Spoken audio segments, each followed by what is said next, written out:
Et maintenant, je passe la parole à Monsieur Laszlo Kovacs.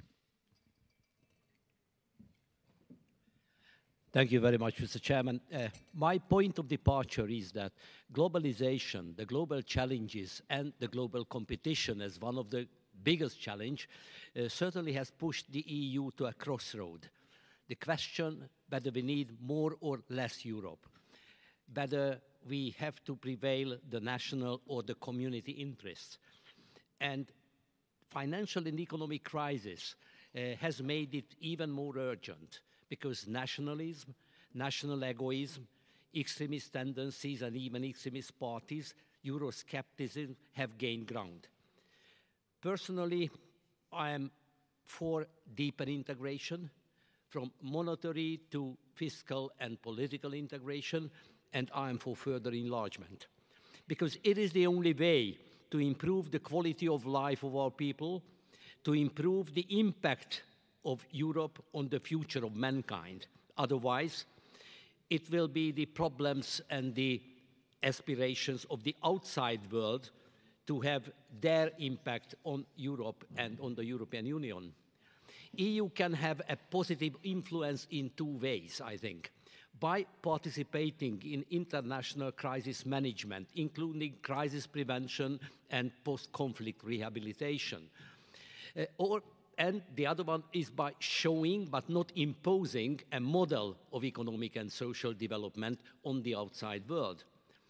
None of the European countries, no EU member states can be a global player with real influence on world affairs. Not even the biggest member states have the economic potentials for that and the political weight to accomplish that role.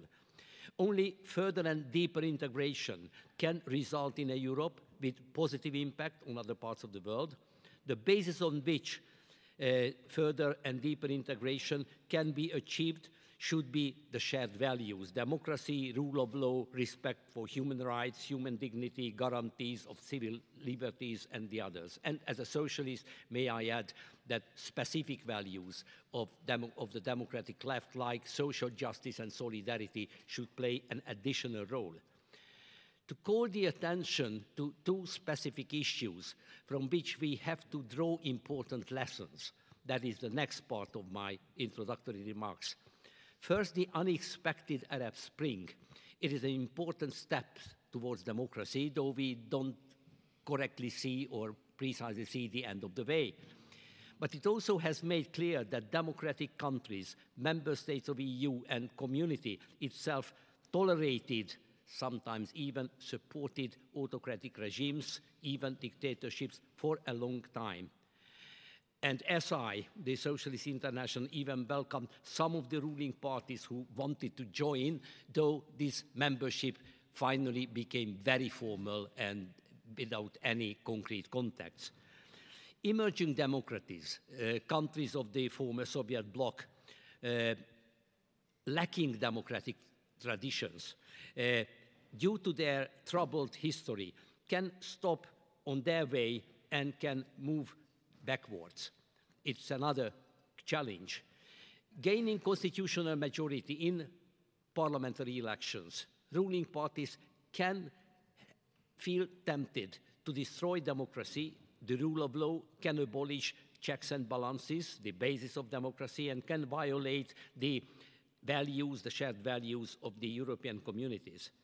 Governments of other member states should not tolerate these tendencies, but should insist on 100% compliance.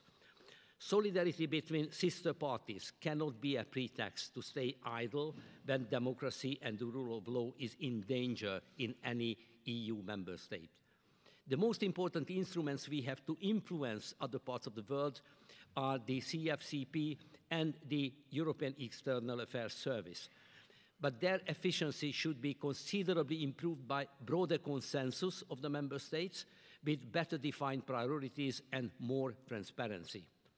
Even a further enlarged EU with deeper integration would not be able to address effectively the global challenges. Therefore, EU should promote global governance.